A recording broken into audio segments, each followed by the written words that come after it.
shit, man.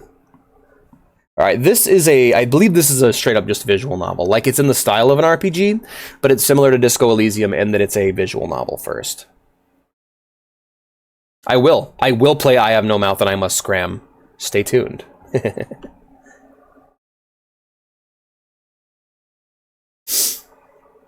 But for real, no, it's just like, holy shit, make sure your games work, for fuck's sake.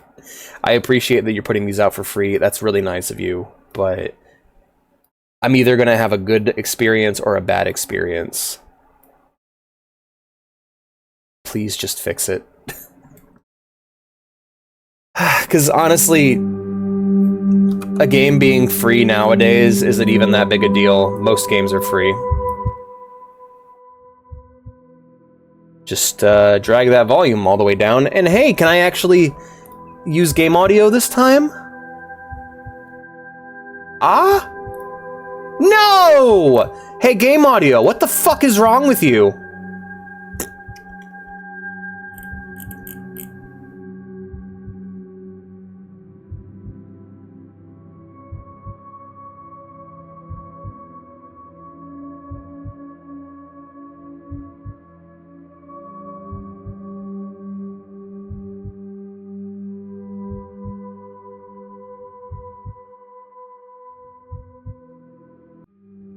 Game audio continues to not work. That's just... Oh, that's just great. That's just wonderful. I'm so tired of this shit.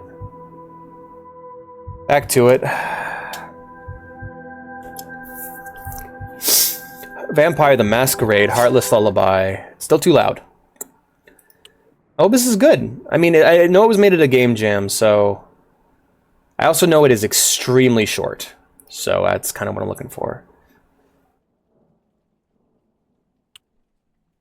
Alrighty. Don't, I will hurt you in game. What the hell? What the hell, Obi? Heartless Club, 4:30 a.m. Our character is Zach Riley, a young man in his late 20s, partying with his college buddy Johnny. You stand in the queue that gives you access to the fairly new and trendy nightclub, the Heartless. Johnny is not feeling very well. He is hunched in behind us, staggering slightly, with a blank stare. Ooh. Ooh, Alex the game. For real.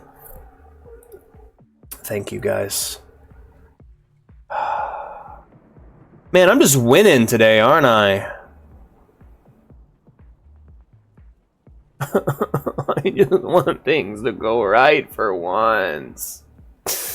I was looking forward to this all day, and now even it's going wrong.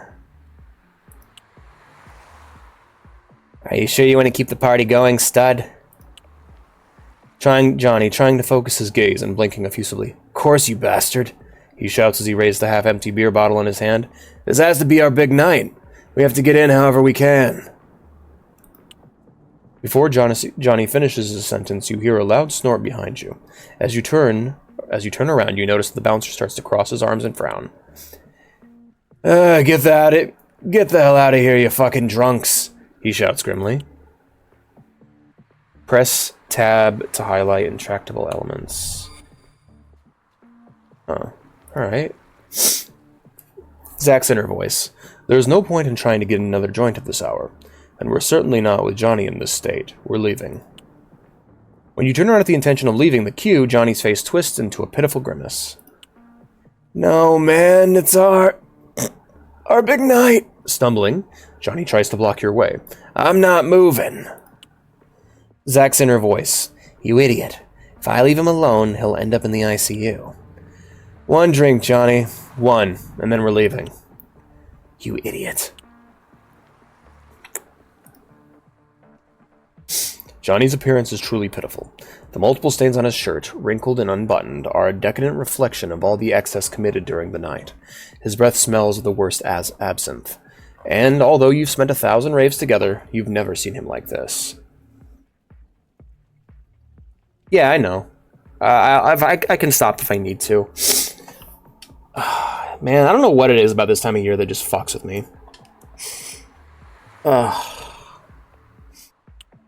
Sudden burst of lucidity brightens his face. Chill, man. Just need a few seconds to catch my breath. I'm not going to let that bitter bitch ruin this night for me, too, he adds before taking the last swig from the bottle. You focus on getting them to let us through. You focus on getting them to let us through. You stop Johnny for a couple of seconds. A few drops of beer runs down his finger, glinting off the wedding ring on his finger. You can't help but feel deeply sorry for him. Johnny, if after everything you had to drink, you're still thinking about her, one more drink isn't going to solve anything. But I owe you.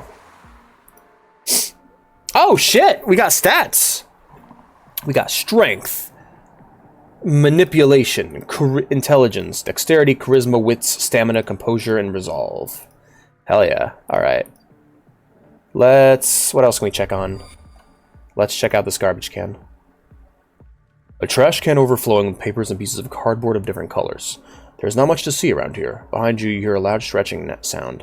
It sounds like Johnny is struggling not to let it all out. Hey, Johnny.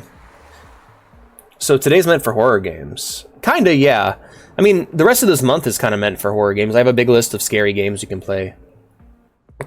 I don't know, guys. Do you think we should try and dig through the garbage? Or maybe we should invite Johnny to come puke over here?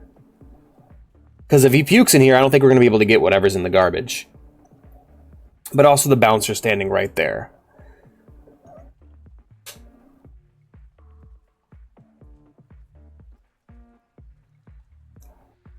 I want to dig through the garbage. Resolve moderate. Maybe there's something valuable in the trash. Success. You find a used VIP ticket. What if it works?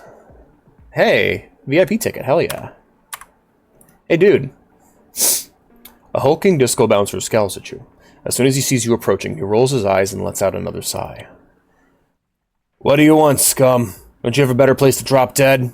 He adds without even looking you in the eye. I promised him one more, boss. Quick in and out, and straight home.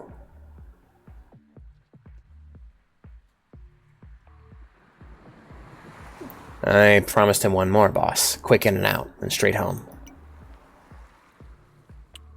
You can clearly see the veins in the bouncer's forehead swell up more and more. His pupils absurdly dilated, review the various substances consumed throughout the night, almost as a warning. Zach's inner voice. Careful now. The bouncer judges you slowly. After a few cold seconds, he seems to dismiss the idea of crushing your head like a watermelon. Out. Out. Now. Taking hold of Johnny by his arm, you take a couple steps backwards. Come on, man. Let's go. Turning around suddenly, your attention is completely captivated by the most beautiful eyes you have ever seen. A woman. There could be loot! Puke on the bouncer. Hell yeah. A woman, tall and slender, absolutely perfect, hair dyed red and tied in two buns. Bright green eyes and smooth ivory skin, walks towards the entrance. As she reaches your side, you feel the world grind to a halt, as she slowly looks down and stares directly at you. A warm half smile on her face pierces your soul. Hello there! She can be real, right? Lifting her face again, the woman continues on her way past the bouncer. He greets her with a quick nod of his head, and her perfect figure disappears amidst the noise of the nightclub. What was that? You've seen a lot of other women in your life, but never some like her. Still numb, paralyzed by the experience, you feel trapped in your own mind, struggling to superimpose reason on whatever it is that is asking you to break through until you find her. I need to go into that club, whatever it takes. Johnny? Johnny's still by your side, of course, but right now he's the least of your problems. If you had to leave him lying right there to get in, lying in his own puke, you would do that in a heartbeat. I'm not that drunk, am I? They didn't spike my drink, right? No. No way. An insistent buzzing noise brings you out of your reverie. Zach, dude, Zach. The words slipped slowly and heavily from his lip. Are you all right, Zach? You're very pale. Zach, you're not well, Zach. Your own name begins to sound strange, repeated so many times by someone in such a state of dispossession. Johnny. You saw that woman too, didn't you? Johnny's face twists into a grimace of confusion. Hello there, Jolene! Dude? By the time you realize that Johnny's voice sounds far away, you realize that you are walking towards the entrance of the club. You see the bouncer's arm go up, and then you close your eyes in anticipation. From the bouncer's walkie-talkie, a static rap message finds its way to you. Shh! Let them through, Victor. It really is a special night. Lifting the walkie to his mouth. Of course, sir. Returning the device to the holster on his belt, Victor, now the mountain of muscle that until now had blocked the entrance, points at you with his index finger. You can come in. Your friend, too. If you don't behave, there will be no warnings. Understood? Miracles do happen at 4:35 in the morning. Yes, Johnny, come on. The last one's on me. I think this is the most inconsistent voicing I have ever done. No! That is not Solid Snake! Like a wave crashing violently against the shore, a myriad of colors, smells, and sounds explode against your senses. Just 10 minutes ago, you would have gladly dragged Johnny home. Now, your whole world swirls and dances, merging with the trance music and the lights of the Heartless. In your mind, only one image keeps the situation coherent. That woman. Her eyes drilled into your consciousness, call out to you, inviting you to meet her. So this is a horror game? It's no, it's an RPG. It's in the Vampire the Masquerade universe. So okay, so everything on the spooky stream log is not necessarily a horror game.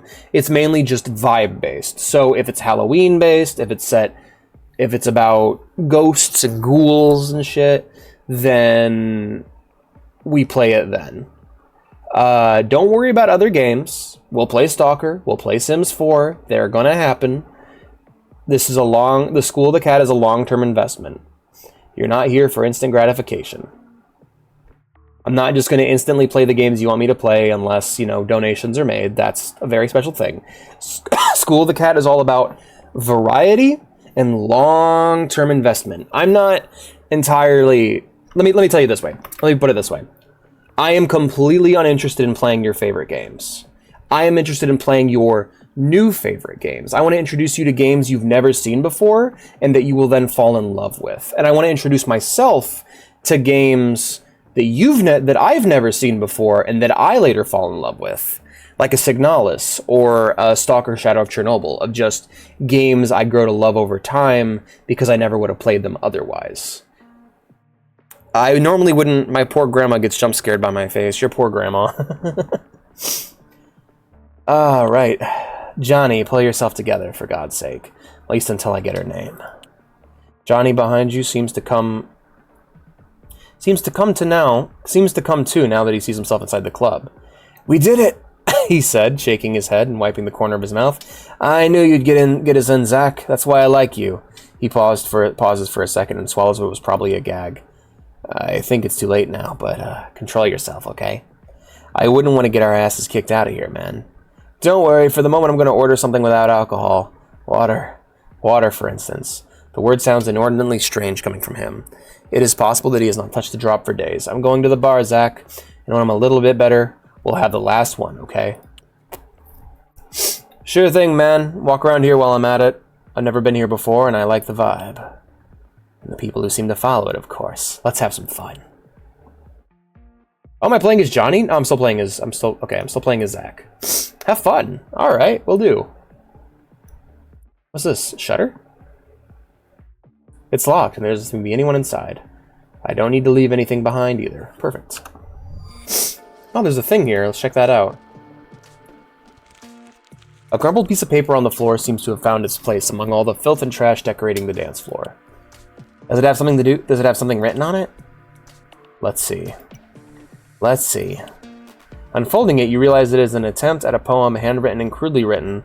The author clearly doesn't know how to rhyme, although his intentions and feelings are clear from the first line. Ugh, it's embarrassing. Who the hell nowadays? It's so intense. You got a crumpled paper. Alright, what else we got?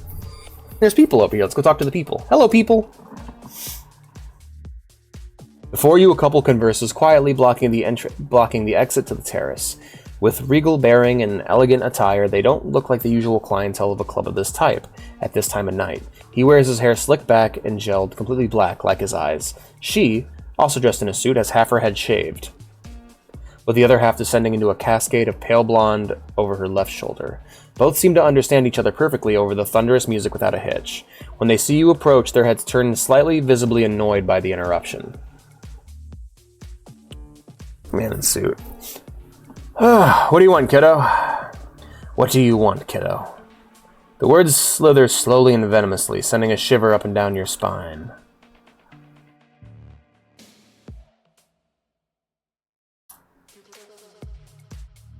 Interesting ideas. All right, what do you guys think? How do you guys think we should play this? I feel like we should play this carefully. So I'm gonna go and just go, excuse me, just wanted to go out on the terrace for a moment. Don't be like that, she says, tapping her knuckles on her partner's shoulder. Bad luck, cutie. The terrace is occupied. Evaluating you from head to toe, she seems to enjoy the embarrassment you are feeling right now. Never has a compliment sounded so insulting to you. Get lost. The fuck? Yeah, so this is very budget. So this was made at a Vampire the Masquerade game jam. Vampire the Masquerade is a setting. It's like 40K or D&D or the Forgotten Realms, where it's a setting about all the crazy supernatural shit that lives in the criminal underworld. It's kind of a mixture of the best way I could describe the tone is a mixture is like supernatural mafia is kind of the vibe. We'll be playing, in a few years from now, we'll be playing a much bigger Vampire the Masquerade game on the channel. Guys, I feel like crap. I'm not gonna lie, I do not feel well right now. Sitting all by herself at one of the tables reserved for customers is the woman who made you forget the rest of the world when you were waiting in line at the entrance. With an elegant glass of wine in her hand, she sips absent-mindedly, while glancing at her cell phone from time to time, waiting for someone. You find it impossible to take your eyes off her for more than 10 seconds, and no matter what you do, you always end up looking back at her. You feel like a teenager again, stealing glances at the girl of your dreams. Her hair, red as fire, gathered in two perfect buns on either sides of her head, dazzles the room like an ancient lighthouse in the middle of the neon storm and trance music. Her gestures, elegant and distracted, subtle and rhythmic. When she finally raises her head and your eyes meet, the emerald immensity of her gaze traps you in a world of your own, one in which only she and you exist. Talk to her, you moron. Don't just stand there staring at her. A shy, stylish smile begins to form on the woman's face. Come, sit down.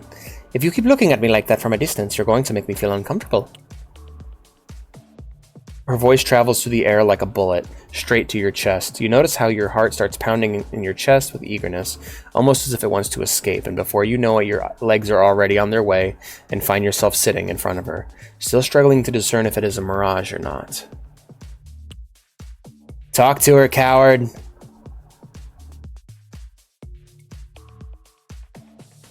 Alright, I feel like 2 would be a good idea. Oh, it's a hard check. Okay, charisma plus composure hard. Let's try the check. How we doing? Oh, I think I failed. Making you feel uncomfortable is the last thing I would want to make you feel tonight. Success! The young woman arches her eyebrows in a gesture of amused surprise and lets out a light, mirthful laugh. You seem to have quickly found the courage you lacked. Taking a small slip from her glass and licking the corners of her mouth, she lifts her chin. What's in the glass? Hold on, let's... Glass of wine. This bitch is a vampire. I'm calling it. Are you going to tell me your name anytime soon, brave one? Nailed it. Zach Riley. Diane, tell me, Zach, what are you and your friend doing at the Heartless at this hour? Your friend, if you hadn't just been reminded, you would have completely forgotten that Johnny is at the bar, battling an alcoholic coma and heartbreak. Ah, yes. My friend is going through a rough patch. He just left his wife. He needed a boys' night out, and how could I let him down? Try not to leave him alone then, Zach. Zach Riley. And if you can, get home before you do something you might regret. No good decision is made after midnight.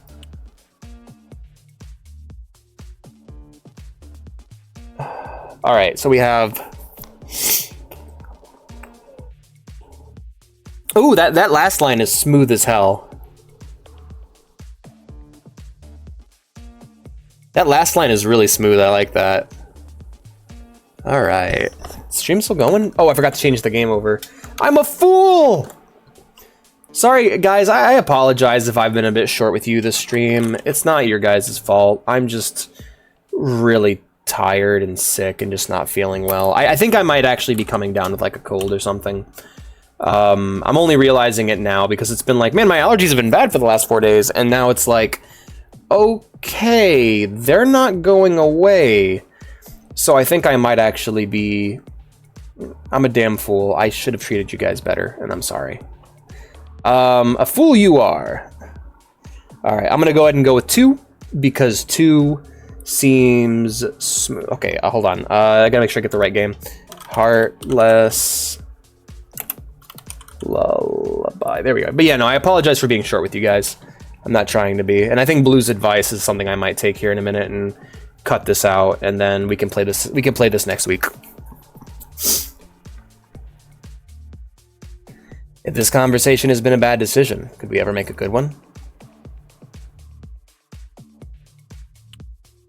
I highly doubt it, Riley.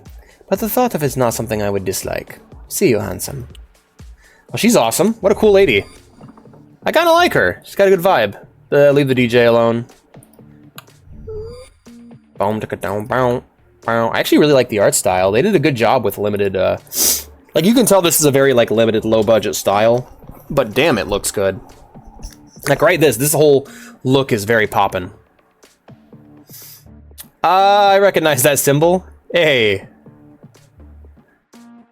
A sort of mat or black cloth hanging between the 2 doors displays a strange symbol, painted in red in a careless manner. It's quite out of tune with the rest of the decoration. I don't know what the hell it is either. Logo of some band around here, maybe? Are you a fool, Yeah, a fool. I also get really self-conscious about my sniffles on the stream. Like, I worry I sniffle too much. But you know what it is. It's my life right now. Hello, DJ. The DJ is very into the music, much more than the rhythm would invite you to think. If you look for a couple of seconds, you are immediately able to realize that in his head he is following a melody of his own, moving with a cadence contrary to that of the piped music. He seems to have dressed into clothes from 2 different closets, that of an 80s punk, and that of a sort of nouveau riche daddy's boy looking to sell a pyramid scheme. Strangely, it's not a look that looks bad on him. He's not even wearing his headphones, so if you yell at him, you understand that he will hear you.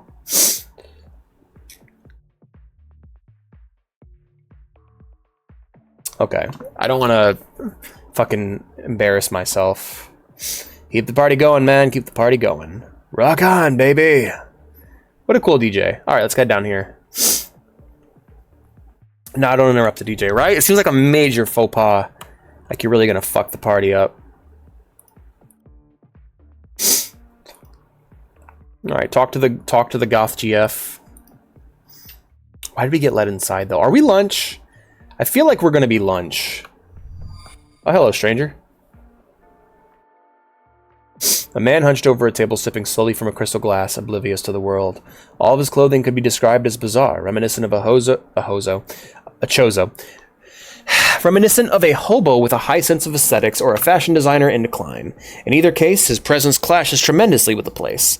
As you approach, he slowly turns his head, and on his face a smirk spreads from ear to ear. Walker, straight out of the vapors of the night, and straight to the Heartless. Like the prodigal son of the good book, like Dorothy and her stupid yellow tiles. Sit down, son, or stand, as you prefer, but give me your name and I'll give you mine. It's Zach Riley. Have we met before? Lewis, now we have. Zach Riley. Now we have. All beginnings are awkward, but what matters is where we're going. The only thing that matters are the endings. They call me Lewis. Lewis Byrne.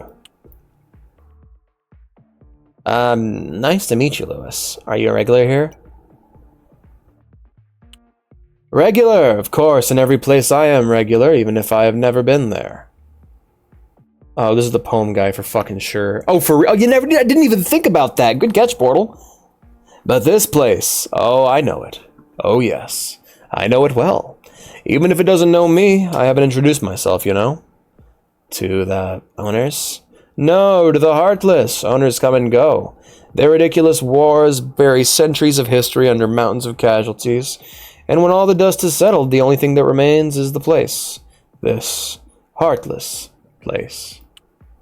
Are you saying that the regency of the club changes hands a lot, or am I missing the point?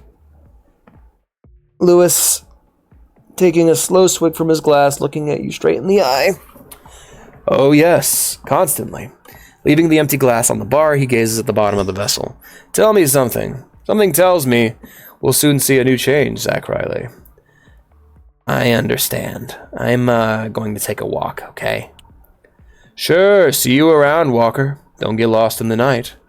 So, okay, if this dude's a vampire, he's Malkavian, no doubt. Alrighty. See you soon, Obi. So, the way that races work in Vampire the Masquerade... Okay, that's the exit, alright. Is that when you're a vampire, you have different vampiric bloodlines, and one of the vampiric bloodlines you can be is Clan Malkavian. Clan Malkavian basically makes you psychic and allows you to see the future. However, it also makes you horribly schizophrenic. So, typically Malkavians are represented by great wisdom buried in madness. The bartender is a young girl. You estimate her to be about your age, although her demeanor, at least right now, is much more elegant than yours. She occupies her thoughts wiping glasses behind the bar with a dark red cloth, paying special attention to each one, as if they were much more valuable than they let on. Do centaurs need horseshoes? Probably, yeah. Yeah, honestly, honestly, wow, okay. I bet you in centaur society, being a centaur who makes horseshoes is probably a very, like, valued job, you know? Like being a plumber IRL. It's like if you want to have a job where you're always going to have work, be a plumber. And you'll always get paid well and you'll always have work because everyone always needs plumbers. And I feel like that'd be the same job, but in centaur society, it's like, hey, you want to have a good job in centaur society? You become a fucking smith and you make horseshoes. I like to imagine like the nobility in centaur society wear like jewel encrusted horseshoes made of the finest of metals. That too. Her hands work fast, and perhaps, like, I'm imagining, like, a kind of a chubby centaur laying on his side, drinking wine and eating, like, he's kind of chubby. Like I'm imagining posh nobleman centaur in, like, beautiful robes, and, like, he's kind of chubby, and he's drinking wine and eating, like, a turkey leg or whatever, and, like, on his feet that are curled up underneath him have just these resplendent pearl inlaid gold horseshoes that he almost never walks on because he just sits on his ass all day eating. Like, imagine that robot from Futurama, but as a centaur. Her hands work fast, and perhaps because of the effects of all the alcohol you've had so far, they are complicated to follow. As you instinctively lead on the bar, her icy blue gaze pins you to the spot. What will it be? What will it be? Her voice is as cold as her eyes, and yet she invites you to have one more drink, a strong one. Before you can respond, blurt out that Jaeger bomb you're sure you'd instantly regret. Johnny comes to the rescue. Give me a few minutes, Zach. Don't start without me.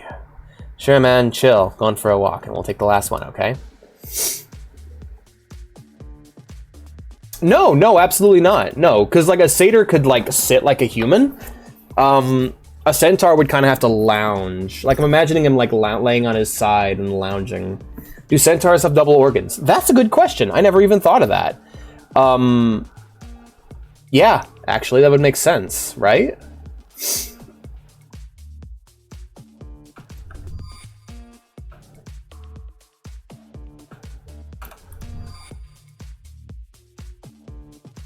Okay, if I want to get in the back there, I'm gonna have to, let's just try it. Well, no, there's a dance floor to dance at. Let's do that. Do that yoinky sploinky. The whole night's led you to this moment. The floor is yours, baby. Hey, Johnny, come on, sweat out on that booze you've been drinking.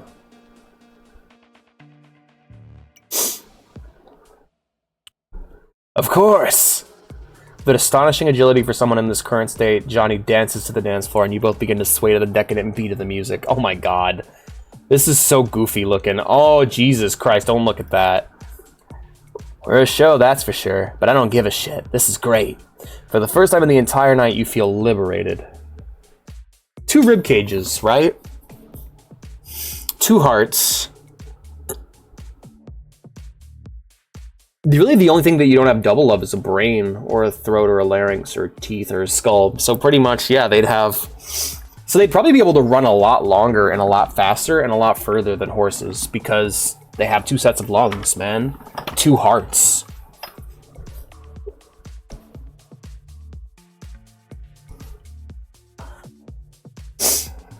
Hell yeah, I like Johnny. I've had enough fun by my own. I should get back to Johnny. Yes, Papa? Alright, let's go talk to Johnny. Staggering over the bar, Johnny seems to have slightly regained control, but that should change slightly before long. After all, we promised to have what last one, didn't we?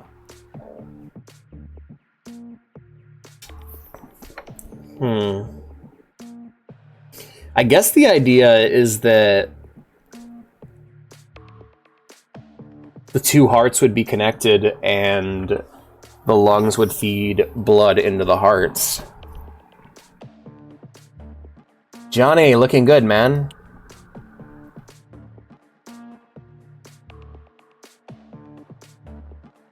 Ready for the last one? Of course, here we go. Bartender, 2 here. Your name is Diane. Your surname you burned the night Gabriel embraced you into the Toreador. Oh, you're a Toreador! Hell yeah! Toreador clan. Since then, you are a daughter of the night, and thanks to your sire's position, an agent of the Camarilla, the sect that unites all kindred who seek to remain hidden from human eyes. Denied, your orders are clear. Negotiate with Jackson Cunningham, reagent of the Heartless, and his adherence to the Camarilla. The time of the anarchists have come to an end, and after the Second Convention of Prague, the position of the Camarilla is clear. All who are not with us are our enemies and shall burn. Damn, okay. Diane's inner voice. Gabriel, do you really think this anarch scum deserves our respect? Taking a small sip from your glass, you savor the sweet taste of the vitae. So yeah, she is drinking blood. Hell yeah.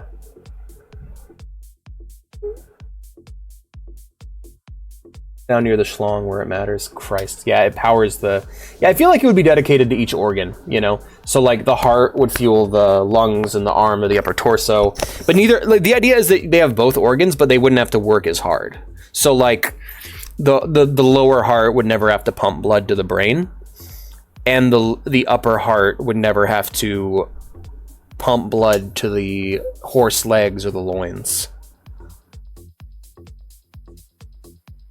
I guess they just connect via veins.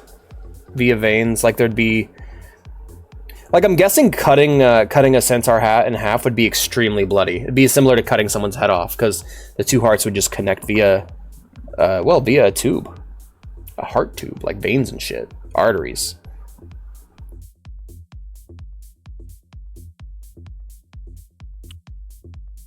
It is exquisite. You've never tasted such a wine in your own life. Your mind is flooded by a torrent of nuances proper of the most complex of hearts. Cunningham, how the hell does an anarchist piece of shit like you get a vintage like this? Standing up, you reach into your pocket for your smartphone, but to no avail. I must have dropped it. There it is. There you are. On your phone's lock screen, 2 notifications from your instant messaging app catch your eye. We'll be there soon. Sorry, Diane. We'll be there soon. Sorry, Diane. Tobias couldn't find his car keys and we had to walk all the way. I'll buy you a drink if you don't say anything about this to God. Okay, honey? You're an idiot, Aiden. We were supposed to meet more than 20 minutes ago. I'm sure you did it on purpose. Anyway, let's reconnoiter the terrain until these 2 fools arrive.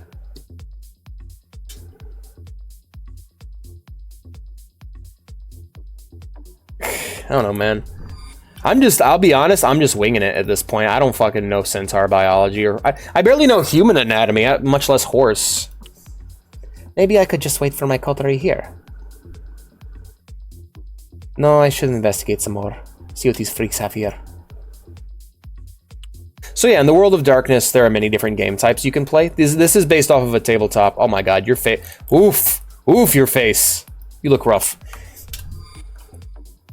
But the tabletop game has a bunch of separate rule sets. Not just for vampires, but for werewolves, for vampire hunters, for mages, all kinds of different people who all live in the same world. It's really cool.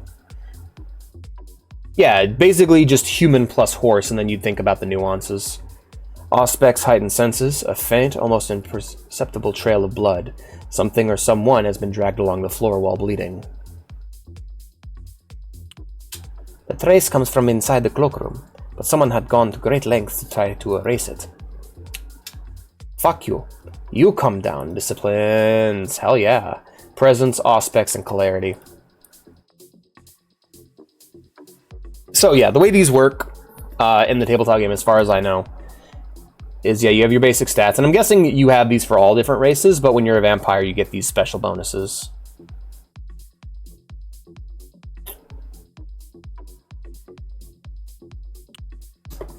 Alright, well, the cloakroom would be next, right?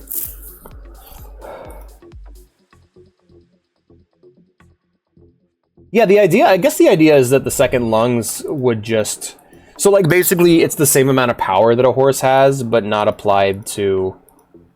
Not being applied to the upper body. Like, think of it as basically two different generators that power different parts of the same...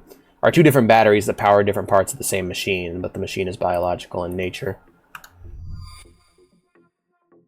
Alright, well... You can always check the terrace. We'll do that, but first let's talk to some more people. For example, let's go talk to our protagonist. The second lungs would simply apply oxygen to the blood. Give the cat weed. Yo, I need it, man. I need this shit. I'm gonna go grab myself a gummy. BRB. Thank you, Portal. Good get.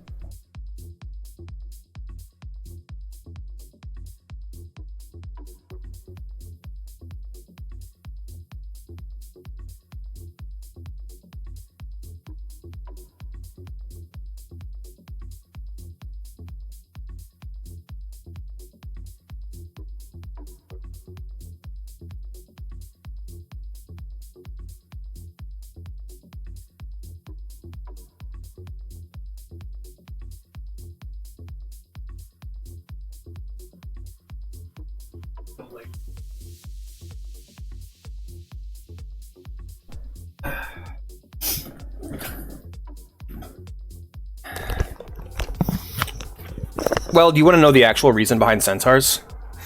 The theory goes that...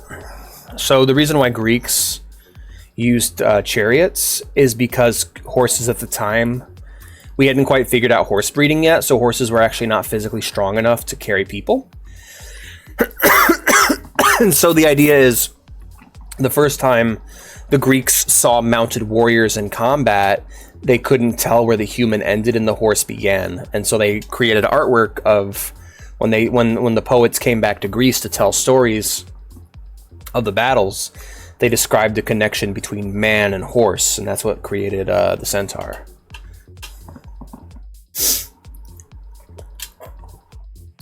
Yeah, and the idea is that all of your genitalia and your waist is all handled by the lower half. The young woman behind the bar radiates vitality. Her clear blue eyes, almost hidden behind the long eyelashes, move slowly and carefully, scanning the glasses. She cleans with subtle movements.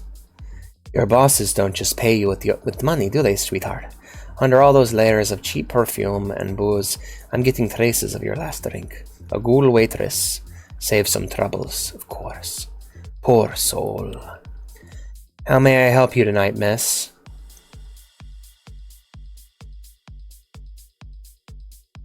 Tell me, pretty eyes, how is the evening progressing? Anything remarkable you'd like to confess? Sudden flash in her cheeks colors her pale complexion as she hears your compliment. Your influence over the kind continues to surprise you night after night. I only serve drinks to customers, miss. I don't see, I don't hear, and I don't ask questions. Come on, a whole night behind the bar. Words are sure to find your way into your ears, and effortlessly.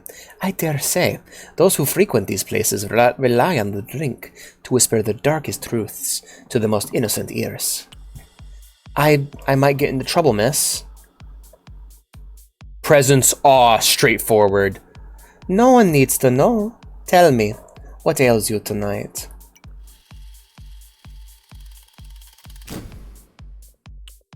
Success! Yay! I wonder if these are actual dice rolls. See, I only have 2 pips of hunger, though. I will need to eventually feed. As your eyes glow slightly pink, you feel the barmaid's knees weaken at your words, charged with the innate power of the Clan of the Rose. Fuck yeah! Tonight, some new strangers came in. New clients came in. Strangers. I've never even seen them before. They didn't use the door. Suddenly they were inside. Someone must have snuck them in, and they scare me, miss. Describe them to me. They are a man and a woman. They are dressed in suits. Black. They are like you, miss. There's no one like me, girl. Remember that. Thanks for everything. Diane's awesome! Holy shit! What a cool vampire lady. Let's go talk to these dudes. Ever had your dick sucked by a vampire before? Zach Riley, the clumsy young man, clearly infatuated with your presence, is having a drink with his friend. Both are sorry sight, dirty, sweaty, and sticky, sipping more and more alcohol amidst laughter and wailing. And yet, you would trade yourself for them in a heartbeat. You would leave behind everything you are to spend one last night as a mortal woman again. Come on, we don't have time to waste with Kine. Yep, so Kine, there's Kindred and then there's Kine. Kine is humans, Kindred is fellow vampires. Oh god, they give the worst head or the best, right? Depending on their mood. Dude, okay, if you're a vampire and you give good blowjobs, you must be the most disciplined vampire in the world, because there is so much blood in the dick. Because, like, if it's one of those vampire settings where you can smell the blood through the body, like, dude, that's in your mouth and you can, like, taste the blood pumping through it. Holy shit, you must have some strong self-discipline if you don't just chomp into that shit like a Slim Jim. Of course, they would bleed to death, but, you know, why let it go to waste? Well, this is horrible. It also doesn't help that I'm dressed as a vampire right now. Memories flood into your mind like a brutal stampede. Once upon a time, you yourself used to make a living behind a bar. One like this one, another club, another city. But in the end, all the same. It's all in the past now, Diane. I feel like absolute shit. Dude, same here, TJ. I'm powering through. How you doing, man? What's ailing you, buddy? The tip would be all floppy. It wouldn't be very good, no. You would bleed out very quickly. Let's investigate that symbol on the wall. Oh, it's like glowing. Hell yeah. Sort of matter, black cloth, painted red in a sloppy way. The mockery of the Ankh that the anarchists took as their own symbol, in opposition to the Camarilla, showing it with such pride is an unmistakable sign that they fear nothing, neither the Second Inquisition nor us, unconscious imbeciles. Today's meeting should settle this matter. The first thing Gabriel will do when this place comes under our domain will be to tear this insult to good taste off the wall. I'm just tired. Dude, I'm sorry. Get some rest, my day. Oh, hey, look at this person bleeding out in here. Pyong. Pyong Sugoi.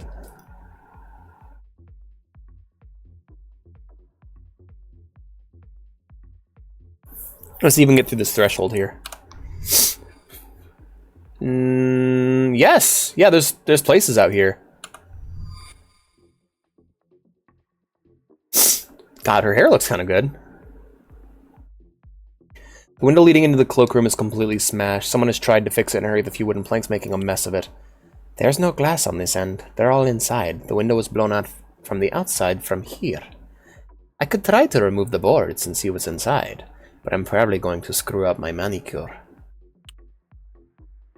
Strength it. Tear off the planks. Success. With a violent snap, the weak wooden planks succumbed to your supernatural strength. Those 9-inch nails didn't stand a chance. I hope you feel better, man. How uncivilized. Oh, uncivilized. Alright, grab that. Hammer, nails, pliers, ordinary tools. With this, we must have boarded up the window. Okay. Oh shit, hey, we got an investigation. What's going on here? The inside of the cloakroom is turned upside down. Clear signs of a fight dot the scene. The computer screen is broken. Papers are scattered in all directions, and on the desk, a pool of blood drips onto the floor. Poor girl. Clearly something is very wrong. Tonight should have been a quiet night, a mere courtesy visit, a show of good intentions, and yet individuals from outside the Camarilla have managed to sneak into the Heartless. As soon as Tobias and Aiden arrive, we need to put Cunningham in his place and get out of here. I think I should investigate a bit more.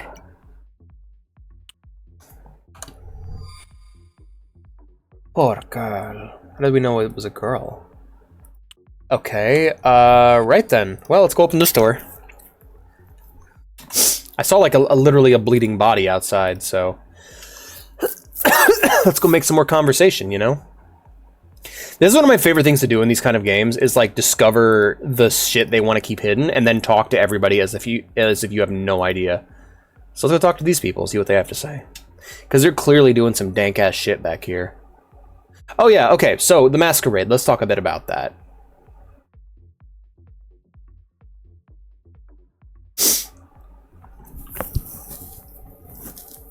Yeah, sure you do. But yeah, so the Masquerade, as it's described, is the game that all, specifically vampires, but all supernatural life must play by in the world of Vampire the Masquerade, or the world of darkness, in order to keep their activities hidden.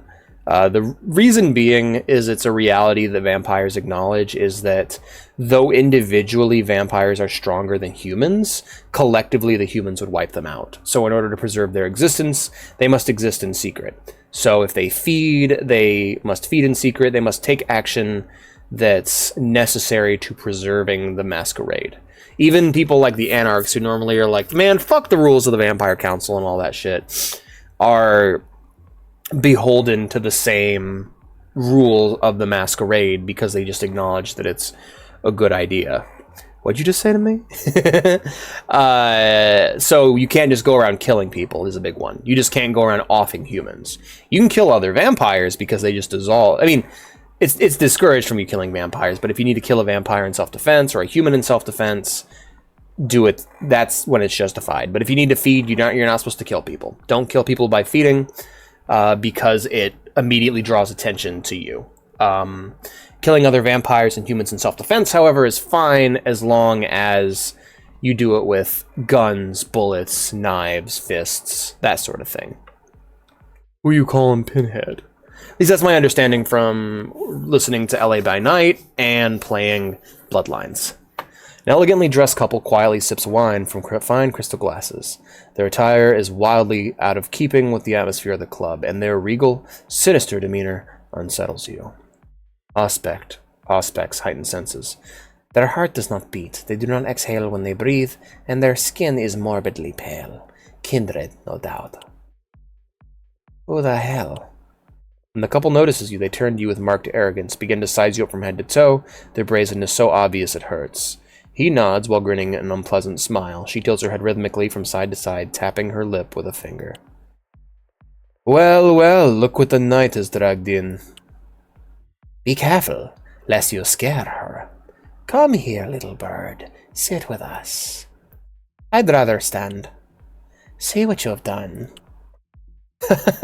Of course, it was my fault. You know how quickly Toreador gets anxious at your side. A creeping fear begins to crawl up your back. These two...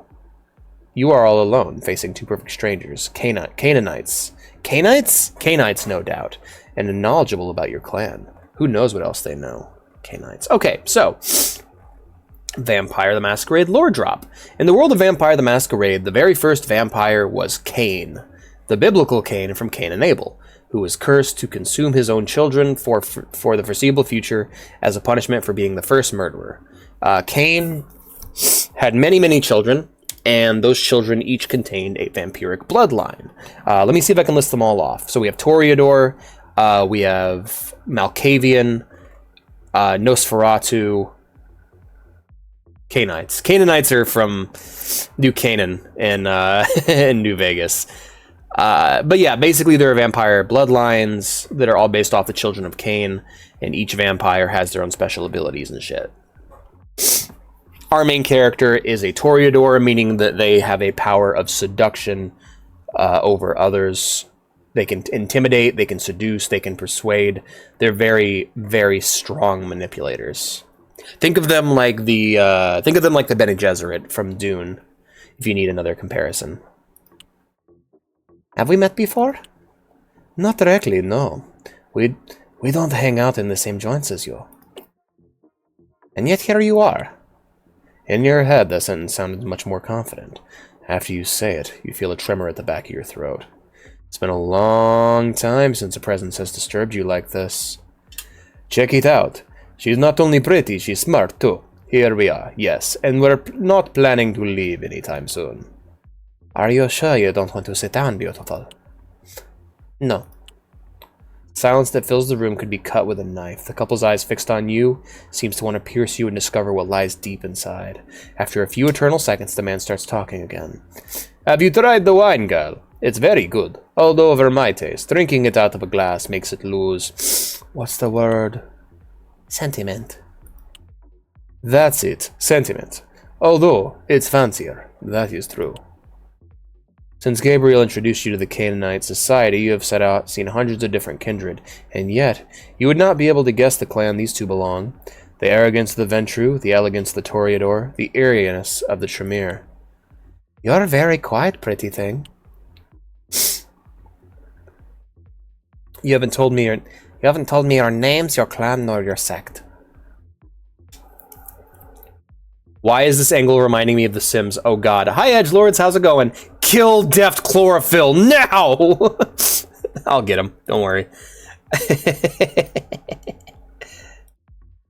Also, hi, edgelords, how you doing? It is kind of a simmy angle. It reminds me more of Disco Elysium. Both vampires' faces harden, growing serious at your words. As the man is about to respond, the woman waves her hand at him, cutting him off. You haven't introduced yourself either, beautiful. My sire taught me the power within names. But he didn't teach you manners, apparently. Young ones should be the ones to introduce themselves first. I'm here to meet Jackson Cunningham. He's waiting for me upstairs. I'm not looking for any kind of trouble. Jackson. I thought you liked them, rebellious. Come on, don't judge the man. Don't judge the man like that. Maybe he's experimenting. They both laugh delightedly, showing their teeth white and sharp. Embarrassment takes hold of you and rage burns deep. Who the hell do they think they are? Impossible, right? Yeah, what? Huh? Yeah? What? When? Huh? Nobody told me there was a Soul Reaver remastered. I didn't ask, but I mean, that's cool. Damn, is it, like, real? Like, is it a real remaster? Or is it just... Okay, how much of a remaster is my question, I suppose. Let's look at it. Okay, that looks really good. Goddamn, hell yeah. Made by Aspire. Where do I know that name from? Oh, no. It's the people that... Okay, so it is the people that made the Star Wars Battlefront Classic Collection, but it's also the people that made the Tomb Raider remaster, which apparently is quite good. So, you win some, you lose some.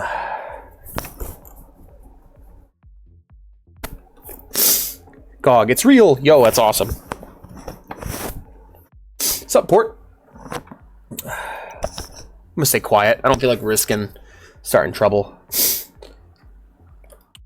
Slowly dragging their laughter for several infinite seconds, the couple eventually calms down. Hey, young lady. When you see Jackson, try to be more open. Talking to a wall isn't exactly entertaining. And tonight has to be one to remember. Since when do you give sound advice? Adjusting his tie, the man settles back in his chair. Auspex, heightened senses. A couple of small pieces of glass from inside the sleeves of the man's jacket falls to the ground. Go away, little girl. Let us enjoy the rest of our drink. I'm sure we'll see you later. Guys, I'm so fucking sniffly. I'm so sorry for the sniffs. Is there a save option? Like, I'd love to save. Return to your table. So let's check out this titty statue. It's hard to believe that a dive run by anarchists has such a sense of decor this refined. Boop doop. Beep beep beep beep beep boop. Boop deep deep deep deep deep. Let's head back inside. Yeah, God, I'm dying this stream. I don't know. I think I'm actually just sick. I think I've gone through all the motions of being like, I party too hard, to I think I literally just made myself sick. I think I just need to. Oh, you gotta tell me everything about the cat. Before you, a girl dressed in a club uniform lies slumped, barely conscious. All around her, blood stains all over the floor match her wounds on her small, battered body. Her breathing, agitated and arrhythmic, accompanies her faint, racing heartbeat. Your whole being shudders, leaving you with a mixture of dismay, disgust, and desire. At her side, a sinister figure tends to her lacerations with quick, precise, almost surgical movement. Slowly, he turns his head to face you, still applying bandages to the open cuts.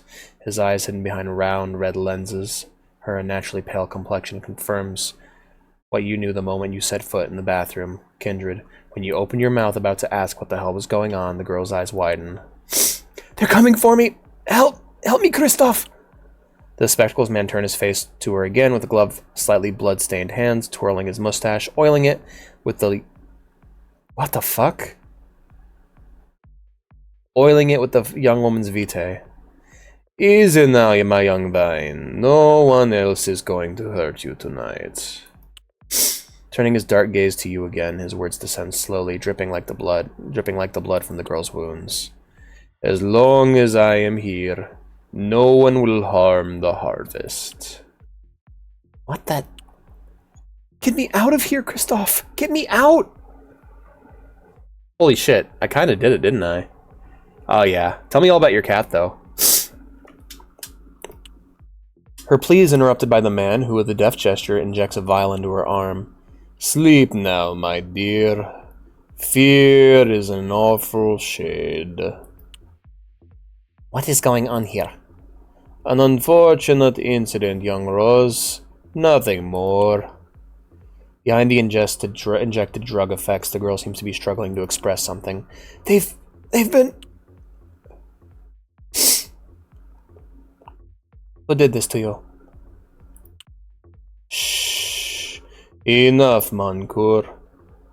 Our guest wouldn't dare lay a hand on you. Removing the hair from his face and in the process smearing it with blood, the man proceeds to caress the young woman's face. "Get away from her. Right now."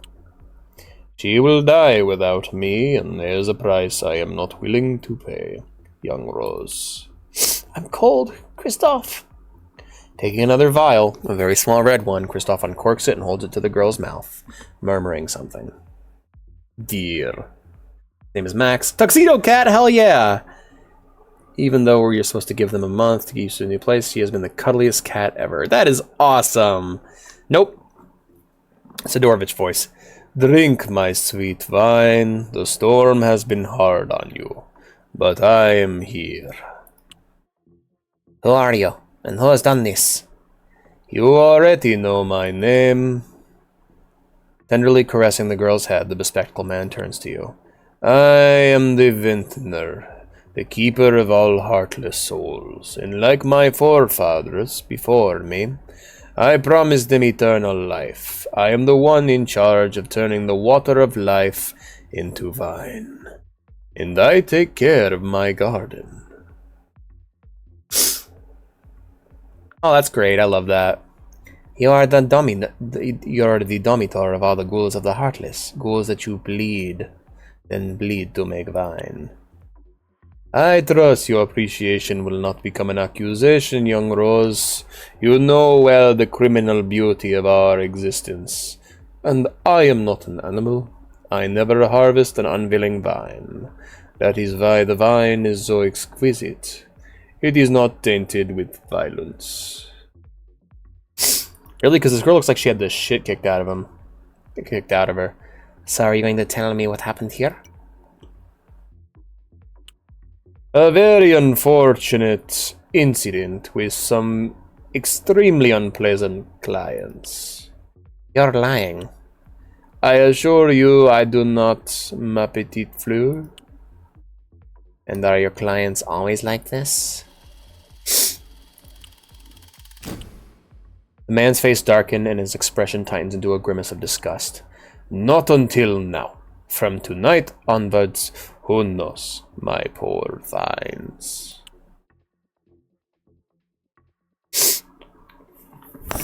Oh, goodness. Sorry, guys.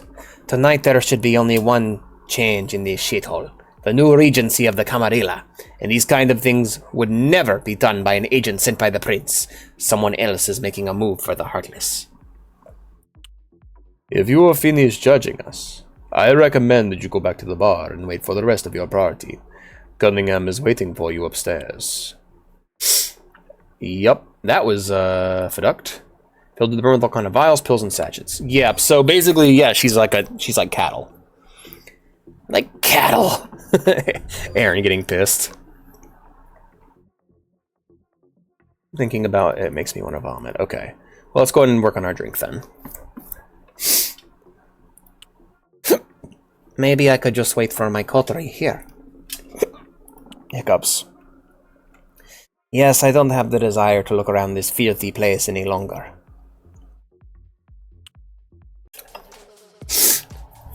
Fuck, man, I'm way too drunk. You noticed it's been a while since Johnny said he was going to the toilet. You couldn't have fallen asleep there, could you? Let's go check on Johnny and see how he's doing. What kind of horrible shit am I gonna wander into? Oh, the guy's gone.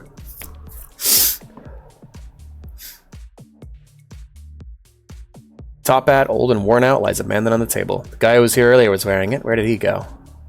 Out of curiosity, move a little closer and notice a playing card sticking out from under the hat, which someone has written with a permanent marker. I should read what is written.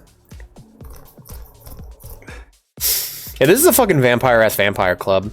Carefully, you pull the card out from under the hat. The calligraphy is very elaborate, all written in cursive with elegant finials at the end of each letter. It's a list of songs. No easy way out. Love will tear us apart. Have a drink on me. Dust in the wind. Pas de cesse. It's gonna be drained of his schlong blood. No! It doesn't make any sense. Neither the genres match nor the titles tell me anything. Well, let's go and, well, let's see if there's anything else we can ping on the way through. I love this ping. That's pretty cool. I've never seen a CRPG do this before, because it's almost always you just hold the button down. It highlights the environment.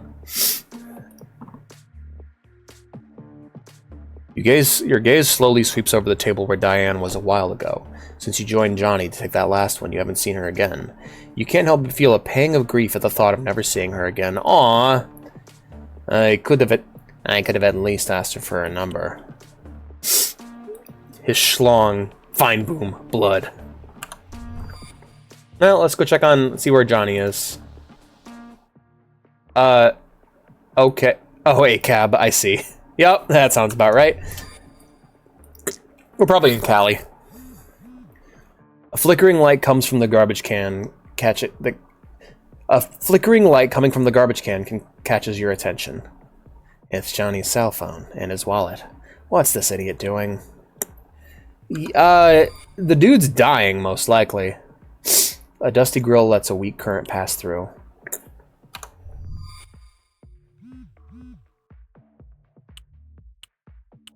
Wait, it's not in the garbage can, it's on the floor. That's weird. His schlong. Vine boom. Blood. It's locked by a magnetic card reader and a 4-digit code. I can't go into the women's room. Alright. Well, let's go check out the terrace. Get our asses torn.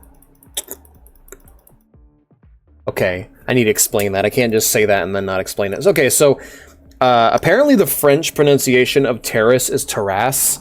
I've been one of the podcasts I listen to, Castle Super Beast, is hosted by French Canadians. Or it's hosted by 2 Canadians who live in Quebec. And so when they say terrace, they say terrace. Hey! Ow! Hey! God, that's loud. Oh shit, I can go through here. Can you say R word? What the fuck? The window is broken. The cloakroom attendant can be seen inside. Oh, the window. Yeah, I tried. Hello, dudes. That looks like Majima. Sitting on a couch, you see the elegantly dressed couple that used to block the exit to the terrace. They are accompanied by a man dressed in a vest, gloves, and red-tinted circular glasses. They converse in a rapid, almost intelligible tone, and you notice the tension rising. Creepy fox. This is a very cool style. No, Obi. I don't plan on saying a slur in chat. Sorry to let you down.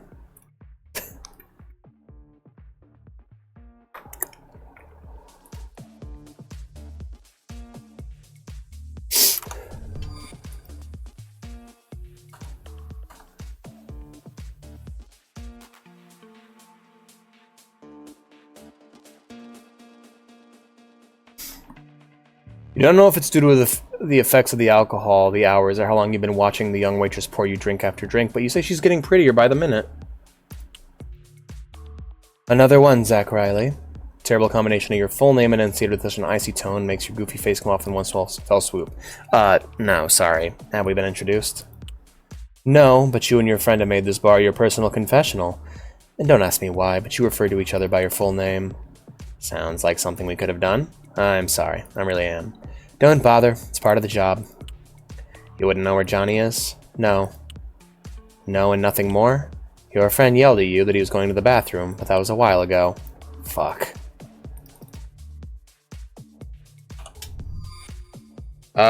Yeah, let's go and interact with the DJ again.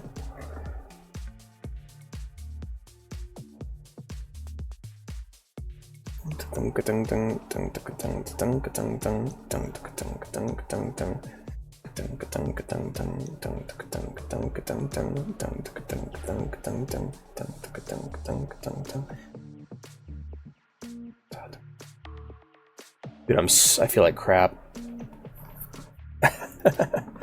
Alright, let's go talk to this guy. Hello. Hello, Vip. The colossal bouncer looks at you reluctantly, watching you approach the entrance to the VIP area. What the hell do you want now? Have you seen my friend? Yes, your drunk friend is upstairs at the express invitation of the boss. And couldn't you let me through, man? My buddy's real fucked up. I gotta take him home. No way. Not without an invitation. One passes through here. No one passes through here. Words from the boss. Fuck.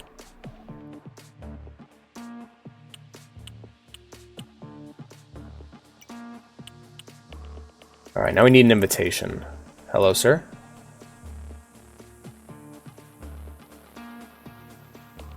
The DJ is still very into his music, much more than the rhythm would invite you to think. He doesn't even have his headphones on, so if you yell at him, he'll hear you.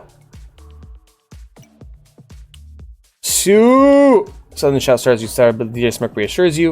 You didn't understand the reference, but the DJ's attention is now yours. Hey, have you seen my buddy? Guy I came in here with. We were drinking at the bar, he went to take a piss and I haven't seen him for a while. Sure, dude.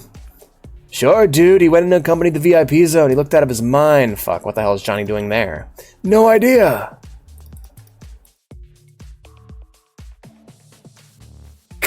Hell yeah, they might be vampire nightclubs, you never know. Alright, there's a cab. There's his phone, which got left here. I don't know why you'd want me to say it anyway. Just get me in trouble. Like, yeah, no, I'm good. At least not right now, you know? I'm not gonna go pretending I don't say the R slur. I mean, I do on occasion, very rarely. It's not something I crack out of nowhere. On occasion, I'll say it in reference to something, or I'll refer to a line from a movie or whatever, but that's really it. I tend to stay away from other ones, though, that's for damn sure. F-slur is fine, because I'm gay as hell. But, I mean... yeah. On the floor, a pool of blood that looks fresh captures your attention. In the center of it, something shines with golden sparkles. Someone must have dropped it during a fight. Well, you're in Mississippi now, boy. Oh, no. Well, you're an idiot. It's really sad going back to playing this guy after playing as the girl. Alright, I tried that. Didn't work. I'm running out of places to go, man.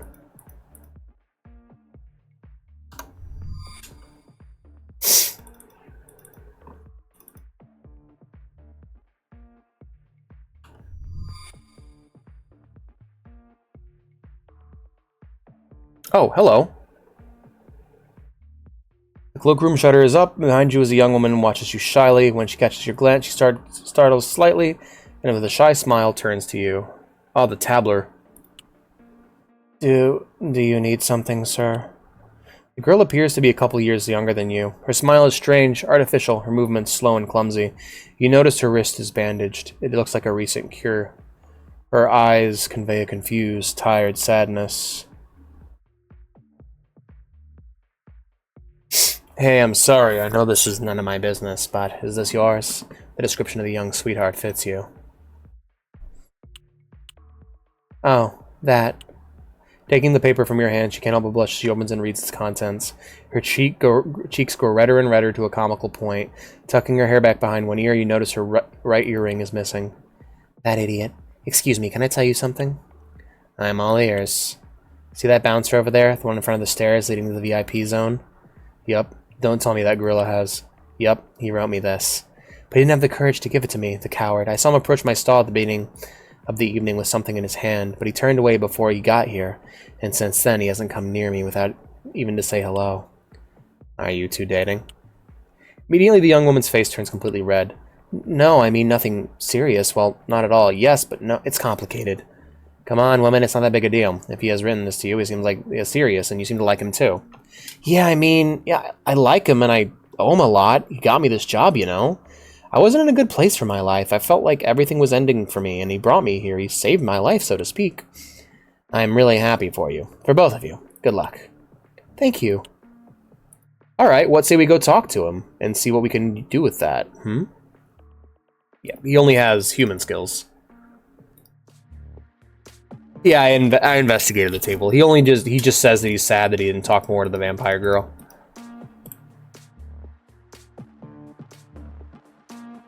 This is pretty interesting. I kind of like this idea of just like like I hope the whole game is just at this location. Slowly working your way through it. Pretty fun. Hey dude, I'm back. What the hell do you want now? Nothing, sorry. Okay, well fuck.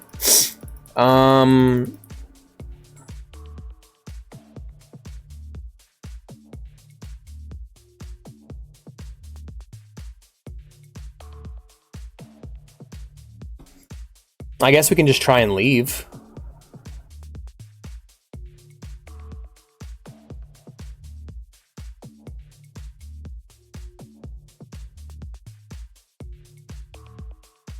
I like the music. Kind of groovy. Seems only the civic way to pass the other side of the bar. Open it. What do you think you're doing? Restricted area. Oh yeah, sure. What the hell was I thinking? I was running out of options, bro. That's what I was thinking. Alright, well, let's head back over to the coat room and talk to the lady. Maybe there's something else I can say. Although there is a light inside. Need something, sir? Yeah, have you seen my friend? Young man, you done a couple of guests. Man, what looks doing? I don't know. Looks slow. The fuck are you doing, Johnny? Can't leave without Johnny. What kind of friend would I be? I don't know, smart one? Shit. Well, let's head back out to the terrace. Maybe we'll get lucky.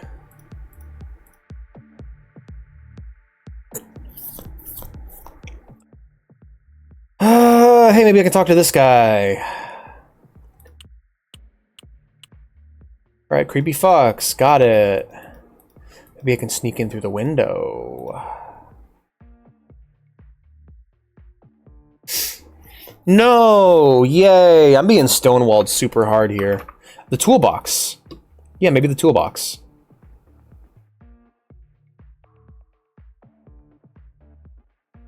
Ordinary tools. Great!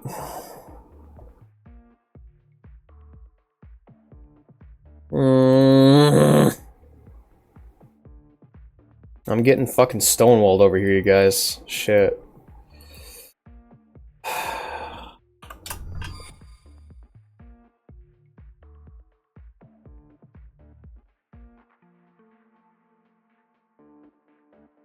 Yeah, I'm genuinely, like, stumped. I don't know where to go.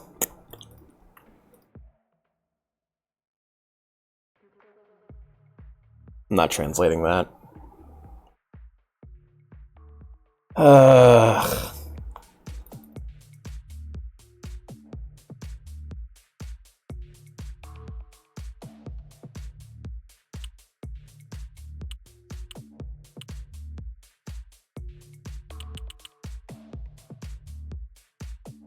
Go through the curtains? I'll try. No, that is the key code. I can't go through the curtains. Hi, Turtle. How you doing, man?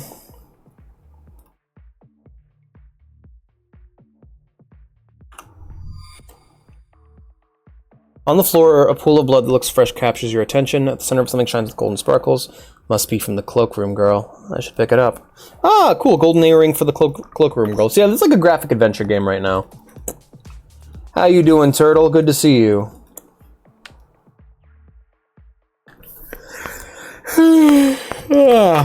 Sleepy, sleepy, sleepy. I don't want to be in Mippy now, boy. Mippy sippy. Awesome costume. Thanks, man. I like it. I like my fangs. Glad you like it. Excuse me, is this earring yours? Oh yes, I must have dropped it somewhere. Thank you very much.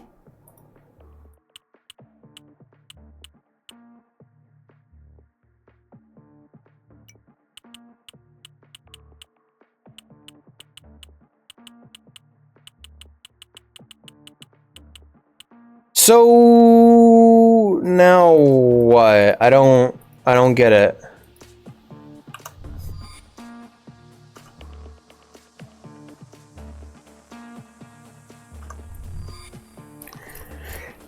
Two-weekend of work camp, hell yeah. How was that? I can't tell if it sounds fun because it's like work and camp. Camp typically implies like a fun adventure, but work does not. So how was it? Tell it all.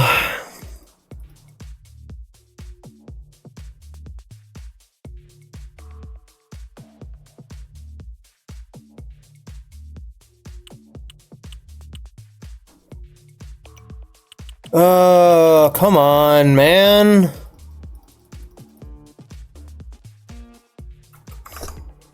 Well, fuck it.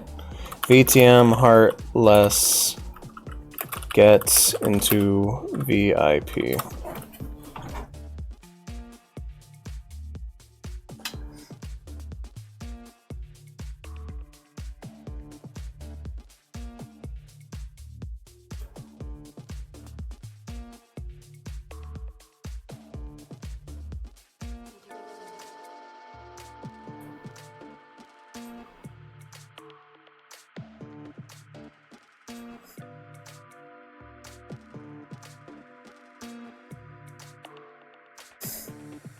Talk to the club manager. What the fuck? Are you what? Huh? Toolbox with a screwdriver. Is the bar trick. It's possible number of potential solutions supposed to change.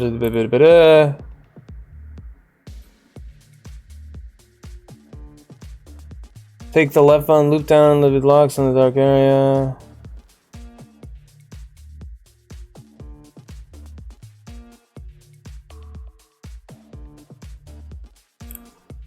Are you fucking serious? That sucks. So I found out there are multiple solutions here, and this is some fucking Knights of the Old Republic 2 trash. That game. Go into the fucking bathroom, you idiot.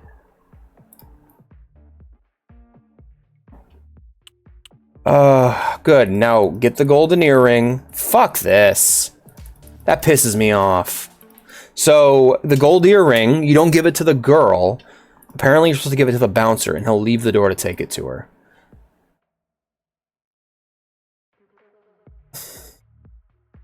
But that really sucks, Turtle. I'm sorry to hear that. Have you seen my friend? Oh my fucking... Okay, here we are. No way an invitation. But hey... Pastor here, words from the boss. Okay, but hey, I think something happened to the cloakroom girl. Can feel the bouncer's gaze through his dark sunglasses. Piercing you violently, his whole body is in tension, and when he reaches out to take the earring, you notice how his fingers tremble slightly. Is she okay? I don't think so, man. Why don't you go check on her? Don't worry, I'm not going anywhere. I misjudged you, kiddo. Thank you. Oh, damn, you get laid off for the winter? That sucks. I have to get through. The bouncer having left his post, the entrance is free. Next to the door, you can see a card reader with a bouncer's card inserted. I could take the card. On to daddy. Alright, let's check out that other door that was locked. It sucks that you, like, is that just the thing you expect for your job? They lay you off every winter? That really sucks. I'm sorry, man. That's a bummer.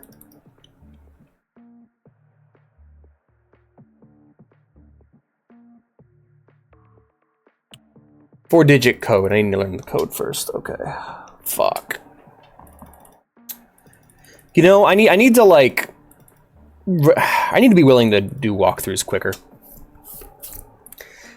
But, yeah, let's go ahead and hit the VIP, open that. Also, I love how the card reader isn't even visible. It's time to lose. Let's go upstairs. Let's go! Part of the job. At least I get to stream more now and get a swole. Hell yeah, man. Swole turtle. Swirtle. The whole night has led to this moment. Well, well, gentlemen. Where were we? To your right, you can clearly hear Aiden's teeth grinding. His normally calm temperament is on edge. And although you all know that if things were to get out of hand, you would be on the losing end, the young Ventru's blue blood boils in his veins. Before Tobias or even Aiden himself can open their mouths and inevitably screw up, you decided to make your move. You are going to explain what the hell is going on here, starting with what happened in the very next room. I thought you were different, that the Heartless wasn't just another pit of senseless violence and vicious savagery. Easy, Diane. Mind your words. Before you, Jackson Cunningham, anarchist, regent of the Heartless, makes himself comfortable in his armchair, enjoying each and every one of your words with a crooked smile on his ugly mouth. His appearance, very typical of the punks of the 80s, seems today almost a caricature, and yet he looks in his element. That's okay, it'll be laters. See you later. Behind him, two other thugs dressed in similar regalia dominate the exit. All kindred, all Bruja. No need to be ungrateful, you little bitch. It was a gift. Can't you accept it with your characteristic grace and dignity? Tobias, raising a hand, points at Jackson with a threatening gesture. You don't know who you're talking to, rebel. Oh? Tobias, you idiot. You think I haven't done my homework, choir boy? His voice slowly begins to gain volume. I know very well who you are. I know exactly who your sire, who are your sires, who is your shadow, what you can and cannot do. But it seems to me that you are the ones who do not understand who I am. His eyes wide open, revealing the entirety of his iris. I am Jackson fucking Cunningham! His voice, slightly higher pitched than one would expect, is still capable of shaking the walls. His anger is genuine. If there was a baron in this rotten shit town, it would be me. And that's why you're here today, fuck dolls, to negotiate. Or are you not? Hell yeah, going for that buff dad by the look. Nice, nice, nice. Yes, to negotiate your adhesion to the ivory tower. Throwing his head back, Jackson loads a bloody phlegm and spits it against the ground. What? Damn you! A piercing cry of panic coming from the next room snatches the attention of your entire coterie. Cunningham! Easy now, the three of you. We're dealing with important things here. Fucking important, I dare say. You know the conditions. Aye, the princeling sent me a letter. A fucking letter. Princeling. Aiden, please. Have you seen the condition? Oh, God. Aiden, please. Have you seen the conditions, hot stuff? I have. Do they seem fair to you? You have no other choice. Careful now. Jackson, turning to his bodyguards, lets out a shrill, unpleasant laugh. I guess not, pussycat, and yet I refuse. His words take you completely by surprise, hitting you where it hurts the most, in your lack of preparation. What? I refuse. Simple as that. Neither I, nor any kindred related to the Heartless will join the fucking Camarilla. You don't understand anything that's happening. This was going to be a cordial visit. The deal was already closed, and now this. Before you can come out of your reverie, Tobias begins to speak while adjusting his black leather gloves. Are those going to be your last words, Brusha? Ain't you the cheeky one? Now. Tobias, stop. Let Diane speak. No. That's fucking rich. Where's the phone? Downstairs. I fucked up. There's a dry load, though. Alright, I'll bring up a dry load of laundry. Guys, I'll be right back. BRB. No worries. BRB.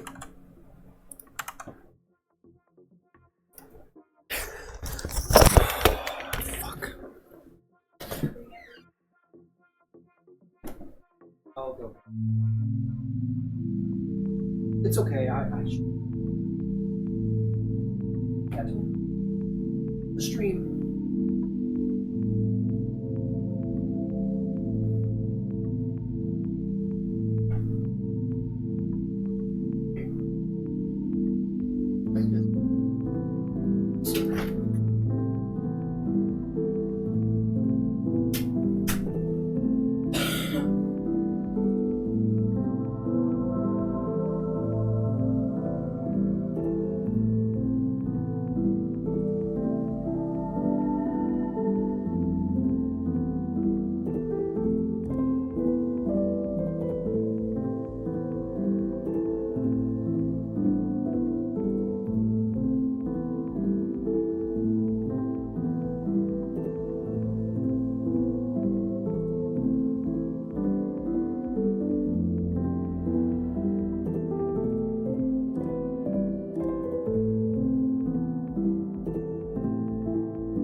Hi.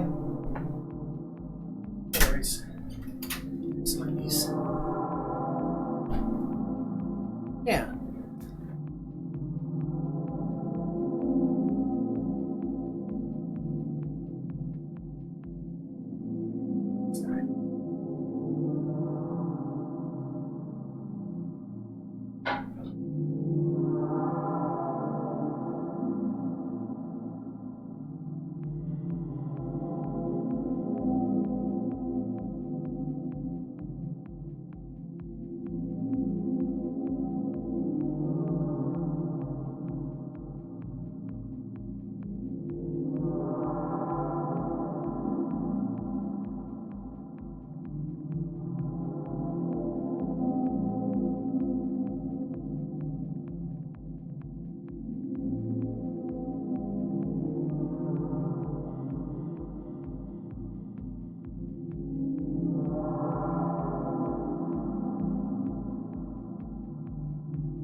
I'm back.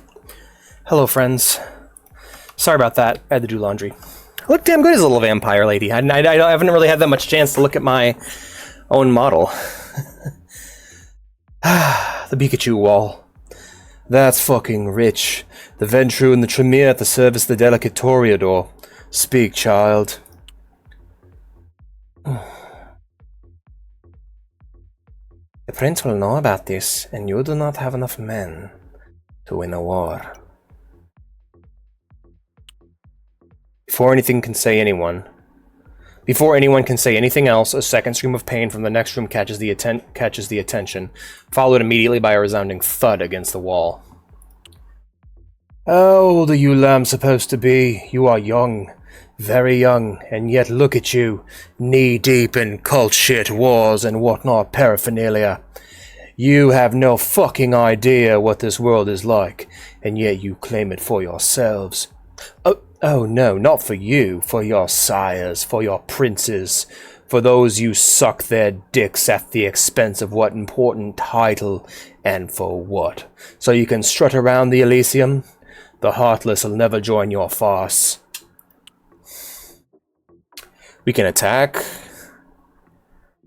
And we have no more business here. Hayden, Tobias, we are leaving. Damn. Jesus, okay, whoa. 5 minutes before, Zach. Hunger. What? In front of you, at last, is the door to the VIP room where Johnny is supposed to have been brought as a guest. Come on, we go in, we get this idiot, and we leave. The moment your hand touches the doorknob, a shiver runs through you from top to bottom, like a terrible electric shock. What engraves in your mind, something is wrong. Johnny. Turning the knob and pushing hard, the door finally gives way before you, and the sights inside greet you with solemn cruelty. Johnny? No. Johnny, is that you? No, no, no. Jesus Christ! Oh my god. Oh yeah, so okay, this major violation of the Masquerade. What's cool about vampires is they can manipulate the mind, and also when they bite you, it doesn't hurt. Their saliva numbs your skin in the Vampire the Masquerade universe, so if they bite you, you don't even fucking feel it, you know? So this is completely unnecessary. Tied to the high ceiling fan, Johnny's lifeless body is hanging upside down, his jugular vein open, his blood dripping down onto several glasses carefully placed underneath, like a shot board. Holy fuck, right? Terror grips your mind. The image of your best friend, butchered and treated like a pig, penetrates your mind with the ferocity of a beast. A scream of panic rips its way through your throat. And you guys didn't think this was a horror game. Johnny. Oh, Johnny. Bursting into tears, you approach Johnny's body. Rigor mortis had left his face forever etched with a grimace of absolute dread. You didn't deserve this. No. Shot glasses filled to the top with blood, spread out before you like a cruel field of red flowers. Why? Why did they do this to you? To drink. No. Trying not to accept the new dark reality as it unfolds before you. Okay, I want to point something out. There is nothing here that says vampire.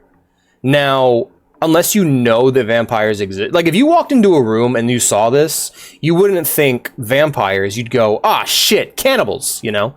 That would be your first guess. Or like weird satanic ritual, you know? I wouldn't ever, my first guess would not be vampires, considering there are real people who do this. You'd guess it was some sort of weird fucked up ritual. Trying not to accept the new dark reality that unfolds before you, you embrace sorrow as a way of escape. In sobbing, you push away thoughts of what monsters preying in nightclubs to drink your blood.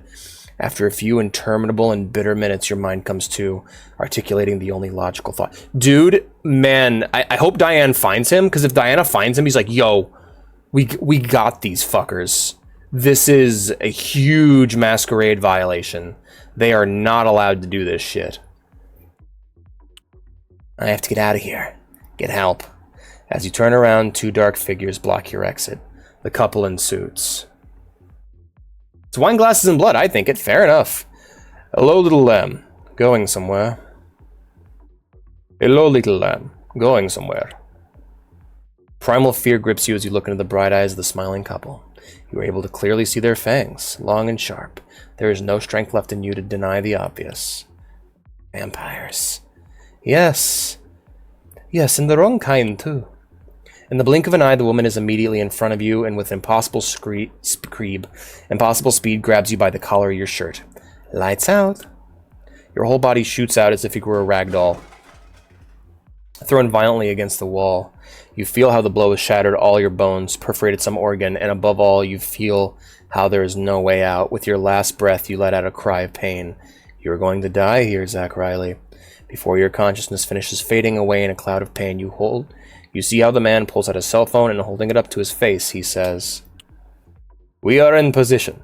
Commence Operation Cathedrales Tenebrae." Look at Diane. Holy shit. When you come to, the waves of pain run through your body. The assailants hit you in the head with something extremely hard, and you feel the blood flowing down your temples. After a couple of seconds, you realize what's around you. Jackson's office turned into a full-blown battlefield. Turning quickly to where your companions were, the reality shocks you, leaving you completely frozen. Tobias.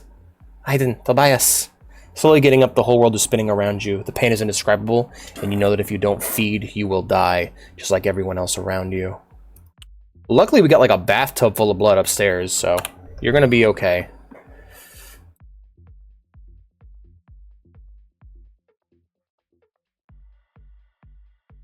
Written in blood, a thunderous message stains the walls of the room. Run to your prince, little bird. Run. The shadows are back. The shadows. A horrible symbol tops the end of the message, an inverted ankh riddled with spikes. The Sabbat. Yeah, the Sabbat are like weird satanic vampires. Time to zuck our boy Zach dry. Gotta zuck him good. On the spot where Jackson's men stood now, only a couple piles of bones and smoldering ashes remain. You are also their targets. Ugh. I see only 2 pyres. Where is Cunningham? Oh no. This must mean Aiden and... Yeah. Where your coterie was just a few minutes ago, there are now only bones, blood, and ashes remaining. Aiden, Tobias. No. You would cry. You would cry if you could, but the little vitae left in your body is the only thing that separates you from the final death. Okay, so, fun thing about vampires, all of their bodily fluids that isn't saliva is blood. So, if you spit, blood. If you sweat, blood. If you piss, shit, cum, blood. I never told you, but thank you. Thank you for everything. Saying goodbye was never your strong suit, but having to say goodbye to someone immortal is even more complicated. I swear I will avenge you. Also, the final death is heavily implied to have, like, no afterlife. Like, you just cease to fucking exist. Oh, yeah, and when vampires die, they turn to ash. It doesn't have to be silver. Johnny's corpse still hangs from the ceiling, but he's been dead for so long, the blood scattered on the floor and pooled in the various vessels disgust you to no end. As your weakened senses scan the room, you suddenly hear the faint beating of a dying heart, and following the sound, you locate its source. Zach Riley. Collapsed on the ground, over a pool of blood, lies Zach Riley, fighting against death, facing the odds. Feed. Zach.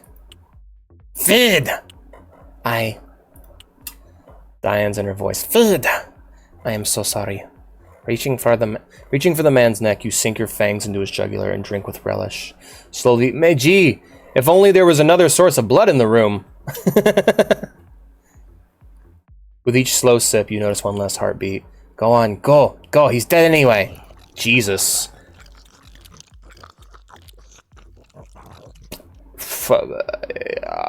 Okay. But you stop. Your body asks for more, the beast craves more, and yet you stop. Riley. Diane. Oh, I don't want to die. And you don't want to see him die either. Something about this weak human has caught your attention all night long. Not his physical beauty, not his fashion sense, no. But something beyond that. Something you almost thought was lost in our society. A willingness to sacrifice. Flooded with your regained strength, you bring your wrist to your mouth, and biting down hard, blood immediately gushes out abundantly. Drink, quickly. With your slender wrist over his mouth, Zach slowly drinks the sweet vitae, slowly at first, faster and faster until it's enough. Giving a tug, you separate your arm from the man, who is still drenched in sweat and blood, begins to heal the effects of vampiric blood coursing through his veins. So he's not a vampire. He is a ghoul or a thrall. Basically, he is now tied to this vampire. If she dies, he dies. They are now forever bound. Or he is forever bound to her. It's not mutual. If he dies, she's fine. If she dies, he does. So, yeah. You too. There is no time for explanations. The answer is yes. Yes and no. Come with me. When we get out of here, we can talk. Go with you. Yes, and quickly. Zack, now standing, seems to be assessing the regenerative effects of the blood coursing through his veins. As he opens and closes his hands, he feels his chest. Have you turned me into... No, I've only healed you. That's weird. Okay, so in Vampire the Masquerade Bloodlines, you can find a woman who got into a car wreck, and she's about to die. And one of the things you can do is feed her your blood to heal her. And if you do, she becomes like your vampire slave later on. So I don't know if it's accurate or if you have to choose to do it or what. I will follow you, Diane. I think that is proof that he is a thrall. Alright, we gotta get the fuck out of here. So, let's investigate this. Monsters. Animals.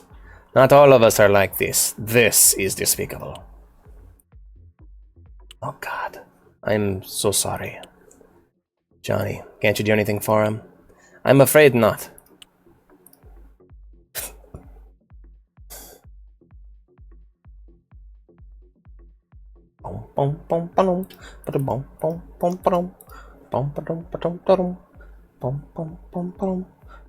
Completely closed. In my current state, I cannot open it by force. I love doing these voices, by the way. Playing this has made me remember how much I fucking miss playing RPGs on the channel. I love doing voices. It's so much fun. And I haven't had the opportunity in a long time. Footprints. A couple. The same couple that attacked us from behind. They seem to be leaving in the same hurry they came in. It's probably a fucking bloodbath downstairs. Looks like the narrator had something to say there. Lots of blood. In a corner, cold and forsaken, the young bartender is rapidly bleeding to death. Several wounds furrow her arms and legs, and a terrible bite on her neck seems to be the main culprit. Diane! She's still alive! In a feeble attempt to speak, the waitress only manages to cough up blood all over her shirt, her skin growing wider and wider. Zack, no. I can't help her. Oh no, our bartender! Yeah, she's not doing well. I don't have enough strength. What? Come on, we gotta help her. Diane, quick! Oh god, hang on. Grief grips you, appreciating human mortality so closely. Zack, on the verge of tears, embraces the almost lifeless body of the bartender, a complete stranger to him as he implores you to save her life. But you yourself have almost no strength to save your own life. Feeding Riley was more costly than you anticipated. Zack, we have to go. No, we have to help her, Diane. We have to. Zack. Damn. I really like these characters. I really hope that... I hope the story finishes and it isn't just a cliffhanger. And I hope that if it is, there's a sequel. Because I really like Zack and Diane. They're really likable characters. Zack, come on. She's gone. This was made for a game jam, so I'm kind of like worried that this will be very abrupt, you know? Very cool though, like the style all around is very awesome. Can I go in here? Let's try it. I don't like Diane's character model, so like I'm assuming that'd be one of the first things to get fixed if this ever had a full release. Because it feels very much like, all right, we have a character creator, let's see what we can make with it, you know?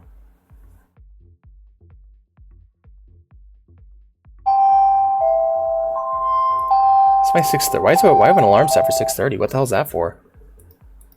And Shutter Girl. Oh no, not Shutter Girl. Our bartender and our body. Oh god, I hope Shutter Girl's okay. I'm worried about her. I liked her. She's had a rough night, man. She got all cut up and bled earlier by those assholes. Oh, and of course there's Sabat. So yeah, Sabat are like humans or prey. They don't give a fuck about the Masquerade. They just want to basically eat as many people as possible and feed themselves because they believe that's the natural order of things. Because they suck. Because they suck is the answer. But there's a barricade here I can't get past. Unless I can. No, I can't. Alright, we'll head back the other way. but they're a typical like enemy faction, and like the Sabbat are people, and other such evil vampire factions are people that pretty much all the factions will unite against, because it's just like, fuck you guys, stop it. All right, I don't know what I'm supposed to do here. I'm lost. I can't get out. Let's head up. Let me try through the fridge again. Maybe I'll get lucky. Shutter girl. Oh no, this is behind the bar. Okay, cool. We got it. We can get out.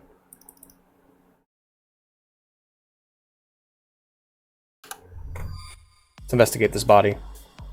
Another reported victim of tonight's senseless and savage brutality. Yeah, then there's the Sabbat symbol, pair of glasses in the middle. Oh no, not him! In the middle of the dance floor, you see a strange circle drawn on the ground, and its center a pair of broken round glasses with red-tinted lenses.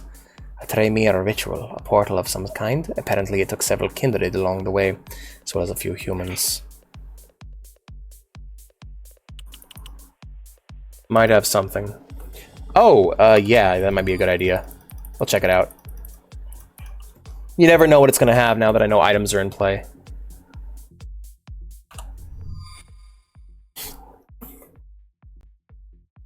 Hydrate. I gotta go get some water, and then we can do that. Actually, I'm gonna switch it up this time and grab Gatorade. Gatorade! Gatorade make whiskey?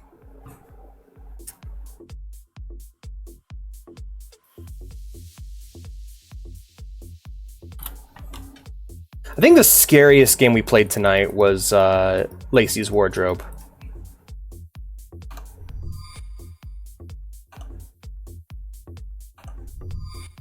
What do you guys think? Get out! Another poor victim of tonight's savage and senseless violence. I've not tried Gatorade and wine. That sounds interesting.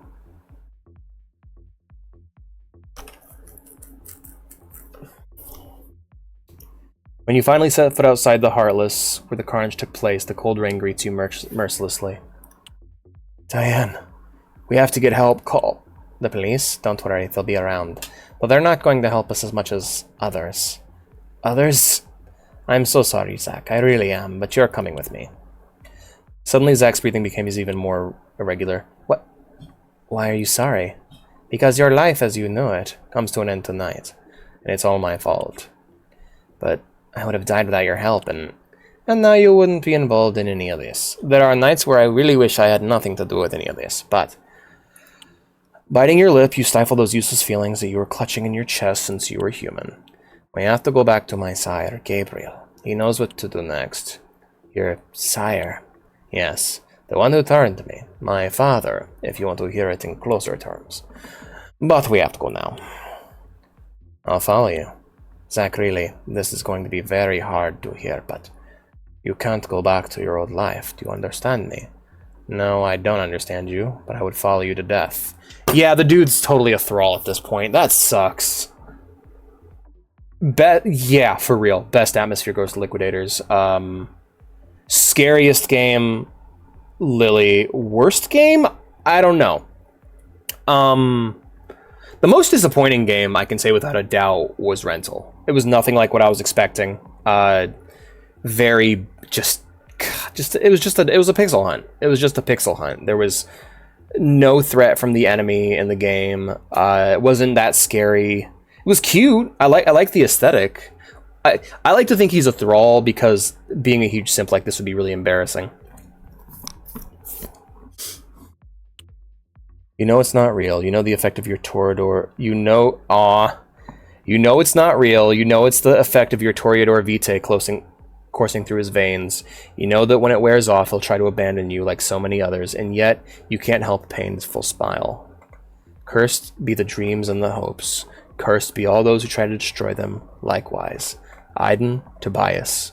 With one last thought, you approach Zach and place a kiss on his lips. You whisper in his ear, Hail Hydra. Let's go, love. And leaning on each other, they made their way towards the end of the night in search of Gabriel, Toreador Primogen, and Diane Sire. And so it begins. Thus it ends. I think we are talking about very different things. Think you don't think you know. Maybe. Tell me, old friend, are they really so different? Oh, of course. The rook will fall, no doubt, but it is the pawn that will really show the quality of the game. Any chance that the pawn will find its true side, that's something he won't be able to decide for himself. It's getting late. The sun will come up soon. Good luck, Abyss Walker. I'm sure we'll see you in the future, if not as allies. If not as allies, you won't see us coming, Hatter. Hey, that was good. I like that a lot. That was awesome. I want to see more of these characters. I want to go on more adventures with them. I want to check right now to see if this developer has a sequel plan, because holy shit, that was a lot of fun. I love the Vampire the Masquerade setting. It is my... Wow. That's a wonky-ass credit sequence. Anyway, it is one of my favorite settings. It's my favorite vampire setting, without a doubt. I apologize we weren't able to finish all 6 small games today, because I feel like crap. I don't really want to play Nightmare Cart. We will play it next week. And next year we will give some of the games that let me down this night another try. I'll give Liquidators another shot, and I will give Psychopomp another shot once I know a bit more about Psychopomp. I need to know what I'm in for, but both games are rated overwhelmingly positive on Steam, which typically means something that's worth my time. But yes, Vampire the Masquerade Heartless Lullaby, fantastic. Very good game. We'll play Nightmare Cart next week as one of the games, but tomorrow we will be playing Limbo, I believe. Let me double check just to be safe. Doop-a-deep-a-deep-deep-doop. Yes, tomorrow we will be playing Limbo. And then on Wednesday, we'll be playing The Shrouded Isle. And on Thursday, we'll be playing Left 4 Dead. So, specifically Left 4 Dead 1, so look forward to it. And join me. Limbo, yes, it is a side-scrolling horror puzzle game. Very interesting. Similar, think similar to Little Nightmares or Inside. Same developers as Inside, actually. Let me check. Vampire the Masquerade. Heartless Lullaby. I want to see if this developer made a sequel. No! VTM, Heartless Lullaby sequel. Oh, Heartless Symphony. When's that coming out? Symphony. Yeah, so we might actually be getting a sequel to Heartless Lullaby. Hell yeah. Look forward to that. When did the game come out? Limbo or Heartless Lullaby? Heartless Lullaby came out in 2022. Limbo came out in like 2010, I believe. Limbo game. Yeah, you'll recognize it as soon as you see it. It's got this really cool high contrast art style. Yeah, 2010. So game's about 14 years old. Not L4D2? No, 1. I've never played 1, so it'll be interesting. So yeah, there'll be a sequel to Heartless Lullaby. If you want to play it, it's free. It's there for you. There are other Vampire the Masquerade games. My number 1 recommended, of course, is Bloodlines. I don't know how to describe it other than Vampire Deus Ex. It is fucking great, and if you want... It is basically the best vampire simulator you can get. First-person RPG with tons of choice, tons of customization, tons of weapons. It's very janky, but it's gorgeous, and I think it's one of the only like open-world RPGs to exist on the Source engine. Very cool. Very cool shit. There's other games on the channel, or there's other games, Vampire the Masquerade games. Yeah, but most of them are like visual novel type things, like what we just played. There's Coteries of New York, there's Werewolf the Apocalypse, different World of Darkness games, Wraith the Oblivion, neato. Anyway, I hope you guys had a good time. Tomorrow, in the sequel, he's even more down bad. The sad thing is he thinks he's going to abandon her, but he's a fucking thrall now. He's stuck like that forever. Anyways, I hope you guys had fun. I hope to see you all tomorrow for some Limbo. And yeah, install Left 4 Dead so you're nice and ready for Thursday. All that being said, we're going to go ahead and find ourselves another streamer who's playing. Maybe there's one other person playing Heartless Lullaby. Maybe, you know? Maybe. No, there isn't. No, there is not. Let's check out our following, and we're going to go ahead and raid the person who has the lowest view number. I refuse to believe he's a thrall. Damn. Follows you and follow. All right. We're going to be raiding Fenna Faye, who is playing Dark and Darker.